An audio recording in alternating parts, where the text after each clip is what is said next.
두 가지 방법으로 관세액을 결정해야죠. 그러니까 번거롭다고 할 수 있겠습니다.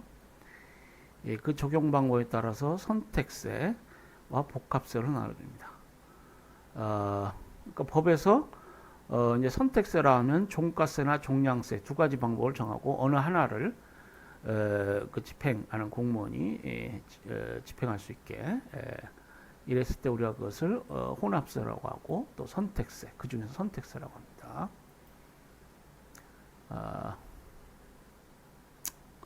한국은 마늘 등에 관해서 지금 선택세를 적용하고 있습니다.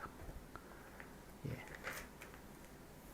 그리고 복합세, 컴파운드 듀티즈라는 게 있어요. 상품의 가격과 양을 모두 반영하여 산정하는 과세를 말합니다. 그러니까 한 품목의 종가세율, 종량세율을 책정해서 두 가지 방법으로 산출된 세액을 합산해서 부과하게 됩니다. 이러한 세는 이제 일면 보다 공정할 수도 있게 되는데 종가세와 종량세의 단점을 보완한다. 그렇기 때문에 좀 공정할 수 있겠지만은 또 그 관세 행정상 너무 복잡해가지고 뭐 부작용이 있을 수도 있어요. 지금 우리 한국은 현재 복합세를 채택하고 있는 법조항은 없습니다. 자, 과세 근거, 그러니까 관세를 부과하는 근거, 법적 근거 또는 뭐 제도적 근거가 뭐냐? 국정관세가 있습니다. 내셔널 테리프. 이는 이 국정관세는 국가가 자국의 법령에 따라 자주적으로 부과하는 관세를 말하겠습니다. 그러니까 법을 정해서 우리나라도 관세법 있죠.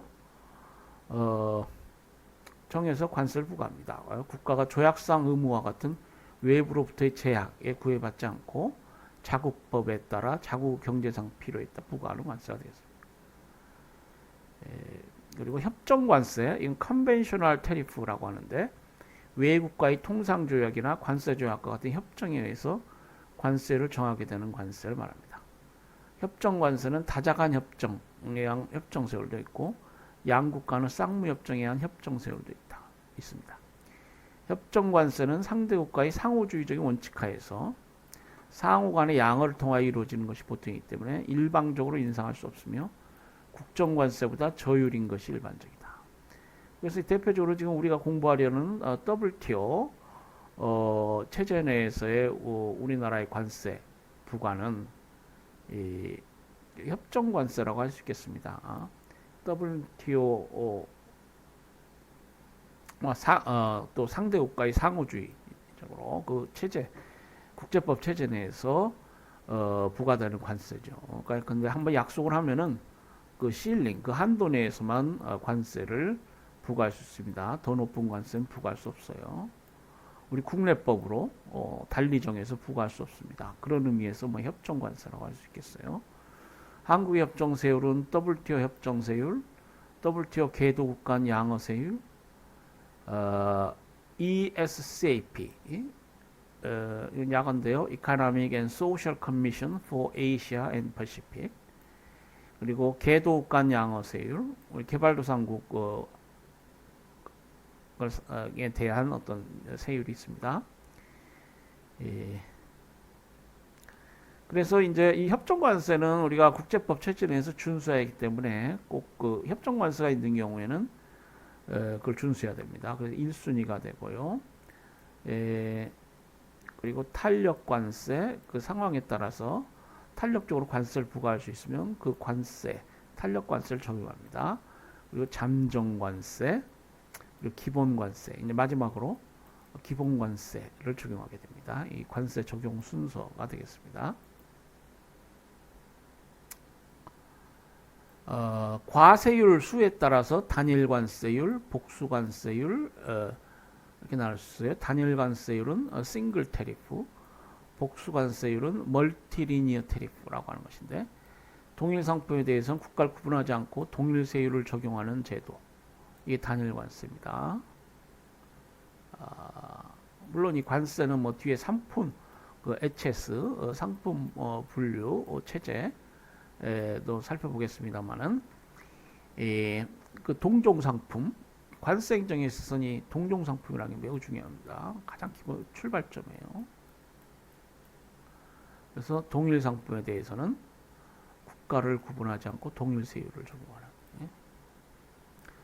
자동차면 자동차. 국가가 중요한 게 아니에요. 자동차 상품이 중요한 겁니다. 관세 행정 WTO법에서는 경제니까 우리가 경제, 무역, 세계 경제를 공부하니까 상품이 중요한 거예요. 그리고 이제 그 서비스 협정도 공부하지만은 이제 그 시장에서의 어떤 서비스 제공에 있어서도 이제 상품 논리에 따라서 뭐 여러 차별을 하지 않아 그러니까 최애국대 원칙이랄지 이런 무차별주의가 적용됩니다. 그 논리 구조가 그대로 서비스 영역에도 적용이 되는 거예요. 자, 복수관세율, 멀티리니어 테리프, 이건 동일 상품에 대하여 두 가지 이상의 세율을 적용하는 제도가 되겠습니다. 예컨대 최국대 관련해서 그런 나라에 대해서 이제 가장 좋은 조건의 어떤 혜택을 부과한다. 그에 비해서 이제 뭐 최국대우를 할 필요가 없는 뭐 예외에 해당이 된달지 뭐 또 WTO 회원국 아닌 나라로 뭐 무조약국이랄지 뭐 등등 뭐 불리한 대우를 할 수 있겠죠. 이제 그런 경우에는 다른 관세율을 적용할 수 있겠습니다. 자, 특혜 여부에 따라서 MFN 관세, 뭐 특혜 관세 이렇게 나눠볼 수가 있겠습니다. MFN 관세는 Most Favored Nation Treatment, 테리프 뭐 이런 개념이니까 최애국대하여 국가 간의 무차별로 동일하게 적용돼야 되고요. 가장 좋은 조건, 저율의 관세를 평등하게 차별 없이 이제 부과할 때 우리가 그걸 MFN 관세라고 하겠습니다. 특혜 관세는 특정 국가나 특정 지역의 물품에 대하여 낮은 세율의 혜택을 부여하는 그러니까 무차별적으로 가장 좋은 조건의 관세를 모든 나라에 무차별적으로 이렇게 부과하게 되는데 또 그 중에서도 또 더 저율의 특혜적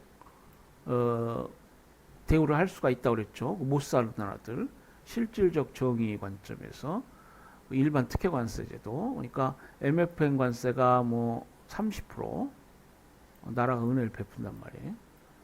최애국대가 30% 관세율이다. 그러면 이제 특혜 관세는 또 그 은혜를 베푸는 데다 더 베풀어야 돼. 10%랄지 5%랄지 아니면 관세 없이. 이럴 때 특혜 관세가 됩니다. 식민지국과 본국 간의 식민지 특혜 관세 이런 뭐 영연방 과거 여기 보면은 미국의 카리브해 연안국가에 대한 특혜 관세 제도, EU의 ACP 국가나 지중해 연안 국가에 대한 특혜 제도, 뭐 영연방 국가들 간의 뭐 특혜 관세 등이 있습니다. 이런 것들은 WTO법상 최애국대 예외가 되고요. 뭐 그렇게 됩니다.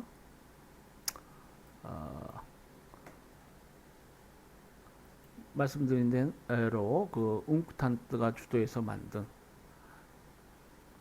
Generalized System of Preference, GSP, GPS가 아니고 뭐 GSP라고 하죠. 좀 잘못 말씀드렸나요? Generalized System of Preference. Preference 하면 특혜란 뜻이죠. 그러니까 일반, Generalized 하면 일반 특혜 시스템, 뭐 특혜 관세 제도를 말합니다. 또 개발도상국 간의 특혜 무역 제도가 있습니다. Global System of Trade Preferences Among Developing Countries. 우리가 약칭 GSTP라고 해요. Generalized System of Trade Preferences. 그러니까 무역상 특혜에 관한 일반 시스템. 그러니까 이건 개발도상국 간의 상호 뭐 10% 저율로 하자. 이 개발도상국이 선진국에 대해서는 뭐 200% 하지만 개발도상국 간에는 10%로 이렇게 하죠. 이것도 하나의 그 특혜 관세 예가 되겠습니다. 과세의 권한, 과세의 권한이 이 법에 있느냐, 아니면은 행정부가 행정청이 이 탄력적으로 부과할 수 있느냐? 플렉시블 테리프, 법정 관세 이렇게 나누어 볼 수가 있습니다. 플렉시블 테리프는 탄력 관세고요. 법정 관세는 법률로서 정해지는 관세를 말합니다. 그래서 뭐 어떤 국가 목적상 모든 경우에 뭐 그 법으로 딱 정하는 게 아니고 이 경우에는 뭐 이런 범위 내에서 탄력적으로 행정부가 관세를 정할 수 있다. 뭐 이렇게 할 수 있습니다. 특수관세가 있는데요. 보통 이러한 국가가 실시하는 관세 제도는 이제 보통 이런 것인데 특수한 관세 제도를 시행하는 경우가 있습니다. 자, 예컨대 국가할증관세를 하는 게 있어요. 이 국가할증관세는 자국의 해운을 보호하기 위하여 타국 쪽의 선박에 의하여 수입되는 화물에 대하여 고율의 관세를 부과하는 제도가 되겠습니다.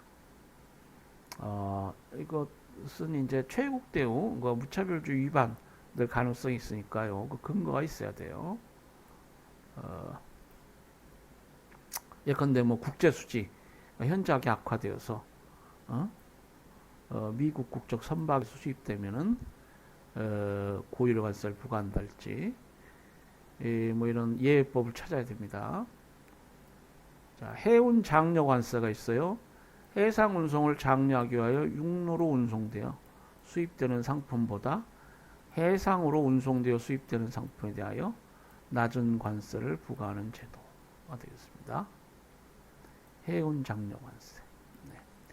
그 양어표에 뭐 실링을 정해서 뭐 양을 한다고 그랬죠. 내가 이상 품목에 대해서 100% 이상 관세를 부과하지 않겠다. 그 범위 내에서 국내법으로 해상 운송을 장려하기 위해서 그 좀 낮은 관세, 그러니까 그 범위 내에서만 100%만 넘지 않으면 되니까요. 정책적으로 이게 좀 차이를 둘 수 있겠죠.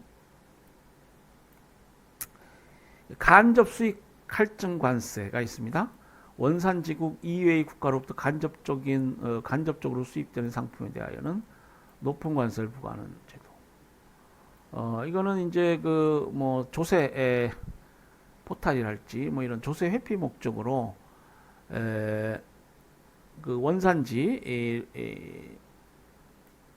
판정에 있어서 뭐 유리하게 되기 위해서 뭐 여러 가지 뭐 그러니까 해외 공장을 이용한달지 뭐 등등 탈법적으로 그것이 이제 뭐 적법하게 행해지면 괜찮은데 탈법적으로 그러한 경우에 탈법적인 경우가 있어요. 그러니까 조세 정의 관점에서 이건 부당하다 이렇게 볼 수 있는 것이죠.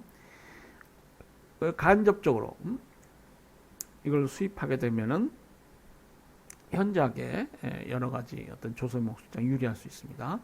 그걸 제재하기 위해서 간접 수입 할증 관세를 시행하는 국가들이 많이 있습니다.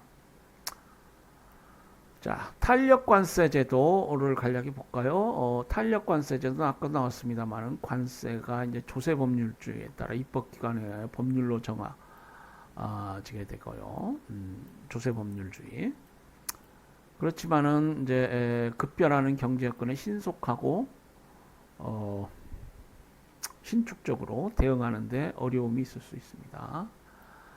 그래서 이 탄력관세 제도를 법에 두게 되는데 이 한국에서의 탄력관세 종류로는 덤핑 방지관세, 보복관세, 그러니까 보복관세를 부과할 때는 그 행정관청이 통상 그러니까 뭐 미리 법률로 정하지 않고 행정부가 탄력적으로 그 보복관세율을 정할 수 있고요. 긴급관세, 조정관세. 그러니까 이제 외국 상품에 덤핑 행위가 있었다.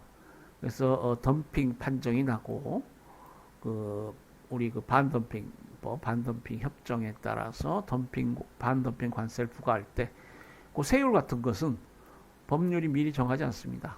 행정부가 판단해서 정하는 것이죠.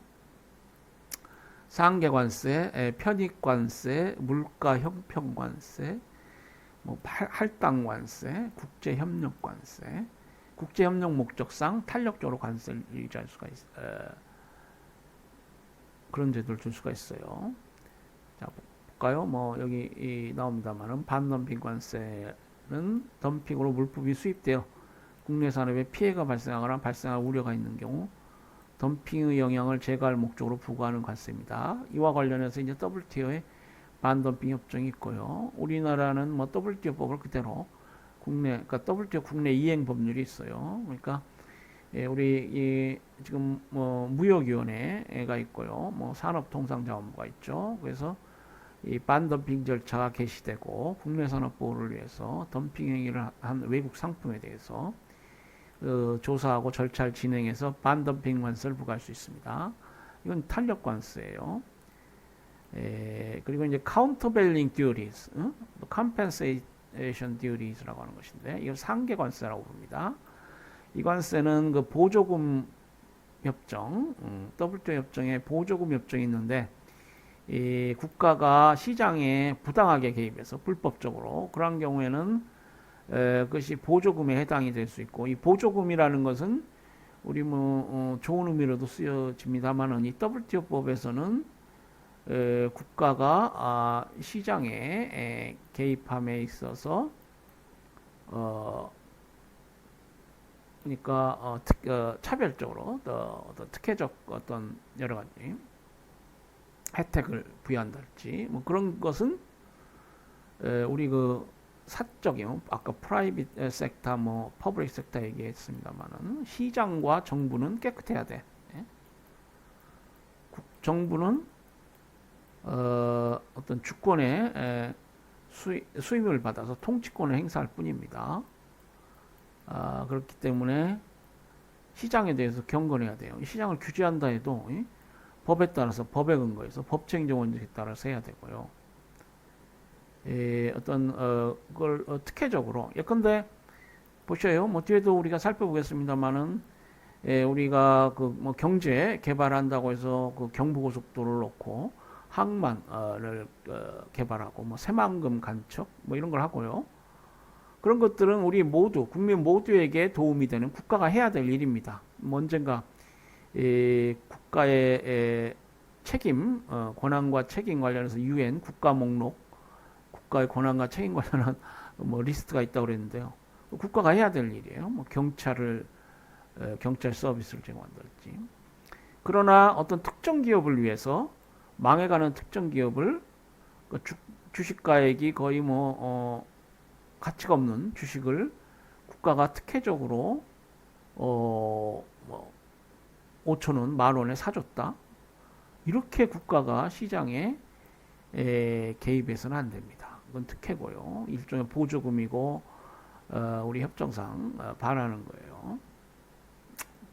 그러니까 어떻게 보면은 이 WTO는 말씀드린 우리 민주주의 그리고 어떤 세계 시장을 보호하기 위해서 어떤 국가도 감시하는 그러한 체제입니다. 그러니까 어떤 차원에서는 그 뭐 영국의 의회 민주주의 혁명, 프랑스 대혁명, 또 미국의 독립혁명 이런 혁명 정신의 기초에서 만들어진 국제기구라고 할 수 있어요. 근데 요즘 WTO도 이제 국제기구니까 이 국제사회에서 국제기구는 전통적으로 이렇게 강대국 맞설 그런 큰 힘이 없습니다. 어제 신문도 보니까 지금 미국이 여러 불만이 많아가지고 WTO 상소위원도 임명하지 않고 뭐 그런 가운데 패널은 이제 미국에 불리한 판정을 했다. 중국 기업에 대해서 뭐 천문학적인 숫자의 조세를 부과한 것 이게 위법하다 뭐 이렇게 판정했다고 뭐 신문 기사에 나오는데 그래서 이제 이 그 국제사회가 이렇게 법치주의 그러니까 이 시장이라는 것은 법이 있어야 됩니다. 기업들이 예측할 수 있어야 돼요. 뭘 재고 뭐 그리고 또 법적으로 안정성이 있어야 기업을 하죠. 누가 이게 돈 벌었는데 다 빼앗기고 불안하면은 누가 기업을 하겠어요. 그래서 법이 필요하고요. WTO 체제가 이제 그런 점에서 아주 바람직한 이상적인 기구인데요. 역시 국제사회는 뭐예요? 또 현실주의 정치, 유엔이나 WTO 같은 이상주의 국제 정치도 있지만 어떤 현실주의 정치를 무시할 수 없기 때문에 뭐 그런 사건들이 신문에 보도되기도 하고 그럽니다. 자, 상계관세. 이 상계관세는 그렇기 때문에 아까 말씀드린 대로 민주주의 사회에서 이 퍼블릭 섹터, 국가하고 시장은 깨끗해야 돼. 예? 그래서 뇌물죄는 엄하게 처벌하잖아요. 뭐 트랜스페런시란 투명성 원칙 얘기도 했지만은 그러니까 국가가 특혜적으로 시장에 개입하면 이건 보조금에 해당이 돼가지고 어떤 법적으로 좋지 않은 것으로 이제 봅니다. WTO에서는. 그래서 그런 경우에는 이제 그 보조금 조치를 철폐하고 그 상대국은 상계 관세, 그 보조금 효과를 상계할 수 있는 관세를 부과합니다. 이러한 그 반덤핑 관세나 상계 관세는 탄력 관세 형태로 그 행정부가 재량적으로 판단해서 탄력 관세 형태로 부과할 수 있어요. WTO 내에는 이 피해에 상응해서 뭐 보상 조치를 한달지 할 때 그래야 되는데요. 어제도 말씀드렸듯이 이제 엑스포트 그룹이 있어가지고 그 피해액 산정이랄지 이럴 때 전문적인 어떤 자문을 제공하고 뭐 그렇게 됩니다. 그리고 보복 관세, retaliatory duties. 이거는 이제 그 뭐 반덤핑 관세도 하나의 보복 관세라고도 할 수 있고요. 뭐 상계 관세도 보복 관세라고 할 수 있는데 이 국제사회는 뭐 현실주의 국제 정치관이 있다. 이 나라보다가 주권의 최고성 그렇기 때문에 어떤 정의를 세우는 데 있어서 이 보복 뭐 복구 이런 것들이 있게 됩니다. 국내의 경우에는 자구 행위를 하면 안 되죠. 뭐 정당방위, 뭐 긴급이란 이런 개념은 있지만은 보복 조치가 합법적인 경우는 없죠. 국제사회는 WTO에서 다투고 통상 문제 있으면 다투고 어떤 WTO가 일정한 조치를 권고했을 때 이행하지 않으면은 보복 조치를 합니다. 그 보복 조치는 이제 뭐 보복 관세, 관세를 통해서 뭐 보복 조치를 할 때 이제 보복 관세가 되는데요. 그래서 이제 보면은 자국의 이익을 보호하기 위해서 외국의 자국 상품에 대한 부당한 조치로부터 자국의 이익을 보호하기 위하여 외국으로부터 수입하는 상품에 대하여 보복적으로 부과해주는 관세를 말합니다. 그러니까 WTO 판정을 제대로 이행하지 않으면 가장 비근한 예로 이 WTO DSB 분쟁 해결 기구가 보복 조치를 허락합니다. 그럴 때 보복 관세를 부과할 수 있어요. 이러한 보복 관세는 당연히 그 승소국 행정관청이 재량에 의해서 필요한 만큼 탄력적으로 부과할 수 있죠. 법에서 미리 이런 관세율을 정하지 않습니다. 다음으로 긴급 관세도 탄력 관세 형태로 됩니다. 이머전시 테리프. 특정 상품의 급격한 수입 증가에 의하여 국내 산업이 타격을 받거나 또는 타격을 받을 우려가 있는 경우 이에 긴급히 대처하기 위해 부과되는 관세. 이런 경우에 미리 법에서 정하지 않죠. 탄력 관세 형태가 되고요. 조정 관세가 있어요. 조정 관세는 이제 코오디네이팅 테리프라고 하는 것인데 국가의 특별한 경제 사정에 따라 임시적으로 관세를 조정할 필요가 있을 때 부과되는 관세입니다. 특별한 경제 사정 미리 의회가 예측할 수 없죠. 행정관청이 판단해서 탄력적으로 운영하게 됩니다. 편익관세, 이 편익관세는 beneficial tariff라고 하는 것인데 국가 간의 협정에 의하지 않고 상대국의 우호관계를 위하여 혜택을 제공하는 관세를 말합니다. 편익관세는 조약에 의한 관세상 혜택을 받지 않는 국가의 물품에 대해서 다른 국가와의 조약에서 부여하는 편익의 범위 내에서 혜택을 부여하게 됩니다. 그러니까 행정관청이 그때그때 판단해서 외국과의 우호관계를 위해서 탄력적으로 이런 관세를 유지하겠죠. 의회가 미리 이런 외교상 목적으로 무슨 법으로 관세율을 정한다거나 그러지 않겠습니다. 자, 물가 형평관세. 물가 형평관세는 물가 수준의 안정을 목적으로 부과하는 관세인데요. 물가 변동 이런 것들은 이렇게 미리 예측할 수 없는 경우가 많죠. 그래서 역시 탄력관세 형태로 부과하게 됐습니다.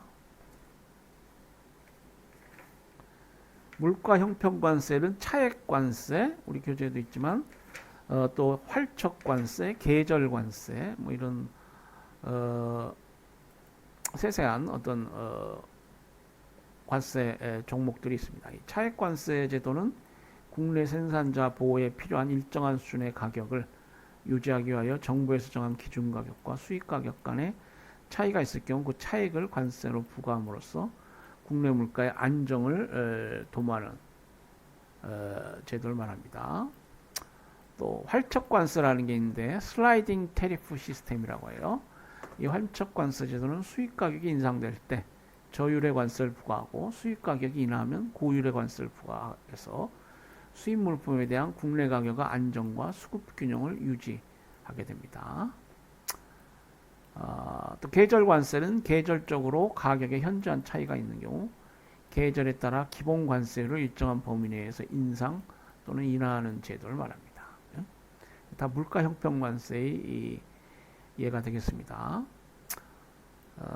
다음으로 할당 관세, 테리프 쿼터라는 게 있어요. 이 할당 관세 제도는 특정 물품에 대하여 정부가 정한 일정 수량까지 수입 상품에 대하여 저율의 관세를 부과하고 일정 수량을 초과하여 수입할 때는 고율의 관세를 부과한다. 그러니까 지금 수입이 쭉 우리 국내로 들어오고 있다. 뭐 관세에선 커스텀즈 라인도 있고요. 뭐 관세청에서 쭉 이런 모니터를 하겠죠. 그래서 뭐 100만 톤까지는 20% 관세를 부과하고요. 100만 톤을 넘게 되면은 40% 관세를 부과한다. 뭐 이렇게 할당 관세 제도를 들 수 있습니다. 할당 관세는 관세 한 땅이라고 하며 관세와 쿼터가 혼합된 형태로서 일종의 이중 관세율 제도다. 이 제도는 일정 수량에 대한 수입의 필요성이 있으면서도 과다 수입에 대한 피해가 우려될 때 시행하기 적합한 제도다. 물론 이 WTO법에 위반해서는 안 됩니다. 그래서 이제 이 할당 관세는 탄력 관세 형태로 유지되고요. 이게 평등하게 무차별적으로 시행이 돼야 됩니다.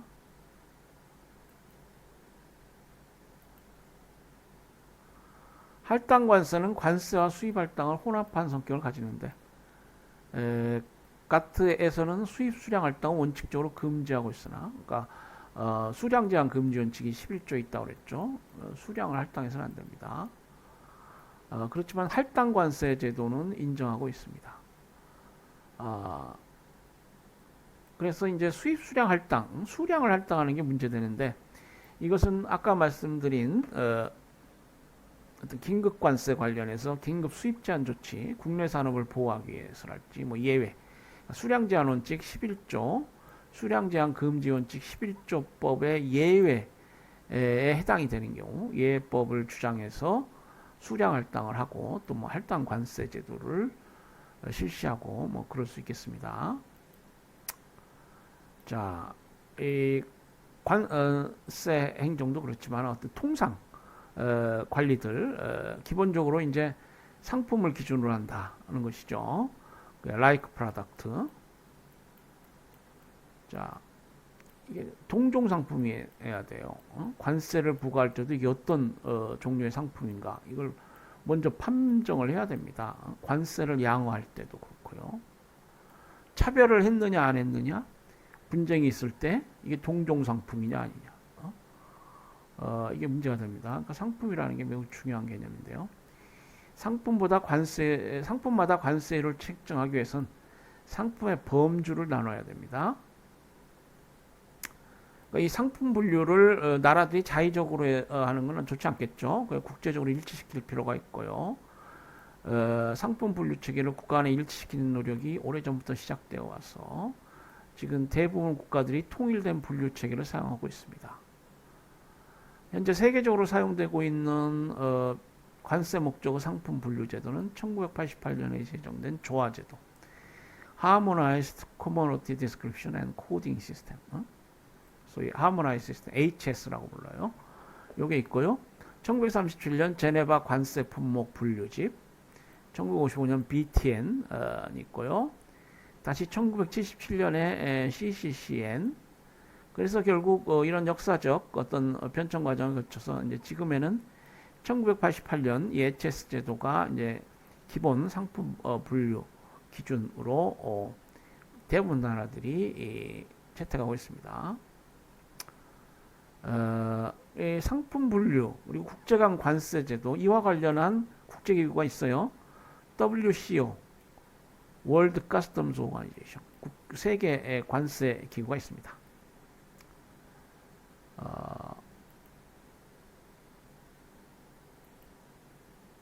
이제 이 월드 카스텀즈 오가니제이션 이것은 WTO 출범과 함께 종전에는 카스텀즈 코퍼레이션 카운슬 CCC인데 이게 WTO 출범하면서 이렇게 바뀌었어요.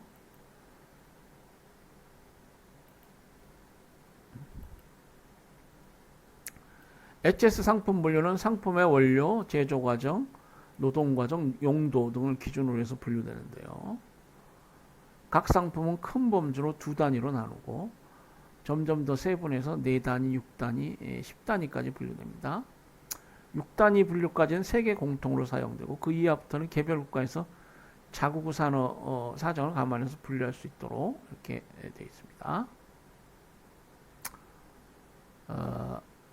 그래서 산동물은 2단위에서 뭐 0, 1로 분류되고 이들 산동물 중에서 말, 당나귀, 노새는 4단위에서 0101이 되고요. 경주말은 6단위에서 0101, 09로 이렇게 분류되고 뭐 이랬습니다.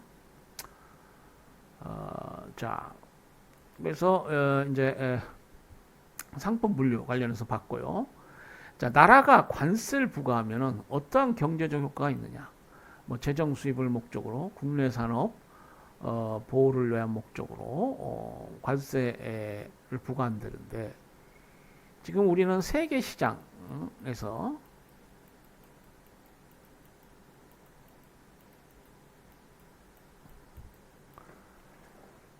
자유롭게 무역이 자유롭게 이루어지고 그러니까 무관세로 이루어지는 게 가장 아이디어한 것이죠.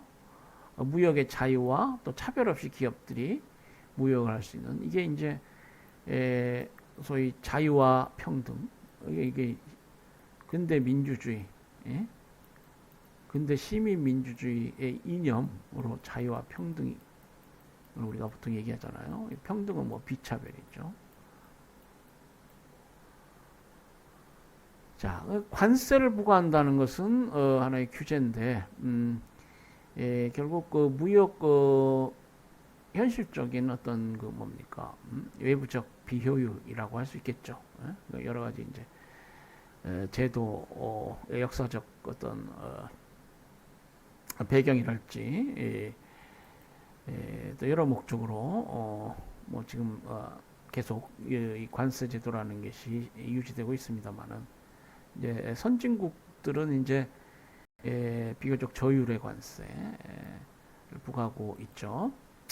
그렇기 때문에 하나의 그 익스터널한 그런 익스터널 이펙트라고 할까요? 그러니까 시장 자체 내가 에서 이게 완전 경쟁 시장 뭐 이렇게 그런 아담 스미스하고 뭐 리카르로에 의해서 대표되는 그런 고전적 어떤 패러다임의 그런 시장 여기에 대한 하나의 외부 효과 익스터널 이펙트로서 관세가 있게 되고요. 일정 경제적 효과를 갖습니다. 그러니까 시장을 왜곡하는 측면이 있는데요. 우리 보면은 우리 교재에도 나와 있죠. 관세의 경제적 효과. 자, 시장이 이렇게 이제 수요 공급 원리에 따라서 여기서 만나야 됩니다. 근데 관세를 부과하게 되면은 이게 이제 그 가격이 이게 달라져요.